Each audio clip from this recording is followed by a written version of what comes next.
माननीय प्रधानमंत्री महोदय,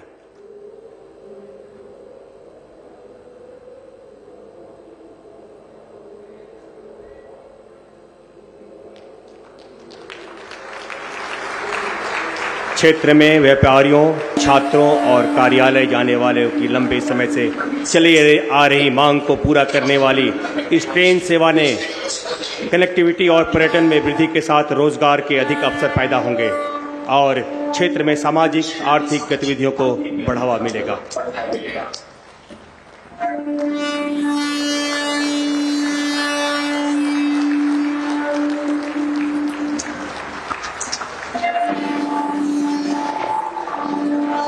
हम सभी को उपस्थित अतिथियों और अद्भुत व्यक्तित्वों के आशीर्वाद से लाभ उठाना चाहिए, जिनकी संकल्प शक्ति को दैवीय आशीर्वाद और 140 करोड़ भारतीयों का समर्थन मिलता है।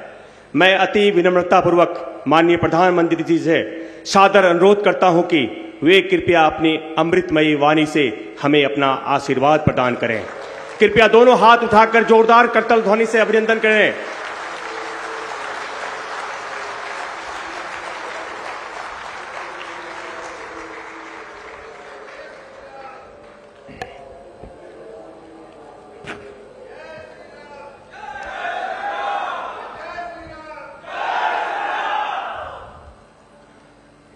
पश्चिम बंगाल के राज्यपाल सीवी आनंद बोस जी,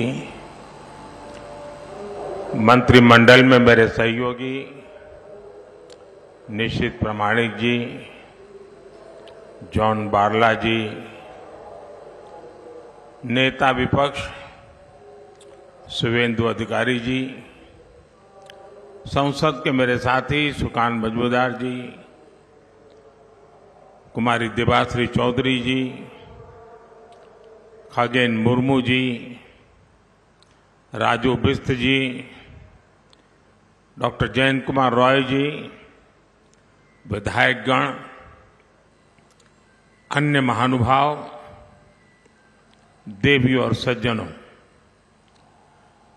प्राकृतिक सुंदरता और चाय के लिए प्रसिद्ध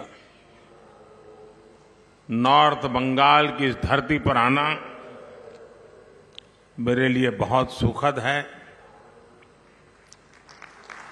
आज यहां हजारों करोड़ रुपए की विकास की परियोजनाओं का लोकार्पण और शिलान्यास हुआ है।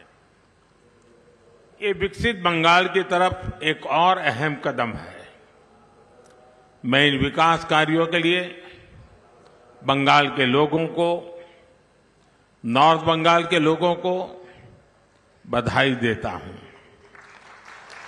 साथियों, नॉर्थ बंगाल का एक क्षेत्र हमारे नॉर्थ ईस्ट का गेटवे है और यहां से पड़ोसी देशों के साथ व्यापार के रास्ते भी जाते हैं। इसलिए इन 10 वर्षों में बंगाल और विशेषकर नॉर्थ बंगाल का विकास भी हमारी सरकार की प्राथमिकता रहा है। नॉर्थ बंगाल के तेज विकास के लिए इस क्षेत्र में 21वीं सदी का रेल और रोड इंफ्रास्ट्रक्चर बनाना ही होगा। इसी सोच के साथ आज एक लागी से बालूरघाट, सिलीगुड़ी से आलुवाबाड़ी और रानीनगर जलपाईगुड़ी हल्दीबाड़ी के बीच रेल लाइनों की इलेक्ट्रिफिकेशन का काम पूरा हुआ है।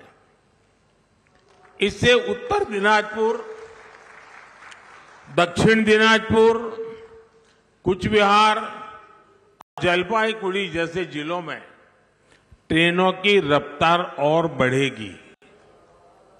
सिलीगुड़ी से सामुकतला रूट, इसके इलेक्ट्रिफिकेशन से आसपास के जंगल और वन्यजीव प्रदूषण से भी बचेंगे। आज बारसोई राधिकापुर सेक्शन का भी इलेक्ट्रिफिकेशन पूरा हो गया है।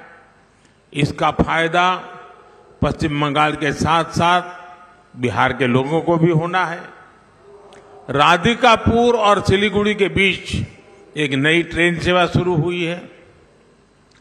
बंगाल का मजबूत होता ये रेल इंफ्रास्ट्रक्चर यहां विकास की नई संभावनाओं को गति देगा, सामान्य मानवीय का जीवन सुखद बनाएगा।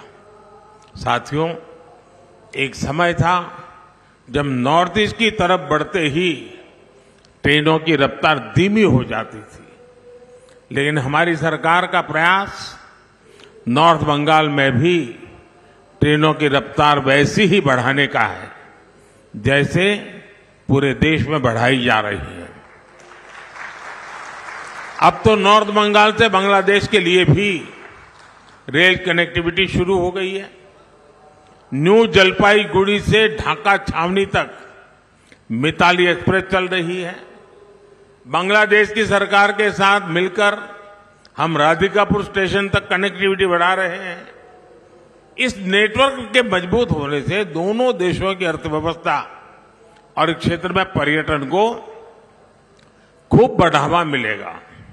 साथियों, आजादी के बाद लंबे समय तक पूर्वी भारत के विकास को, यहां के हितों को नजरअंदाज किया गया, जबकि हमारी सरकार पूर्वी भारत को देश के विकास का ग्रोथ इंजन मानकर चलती है।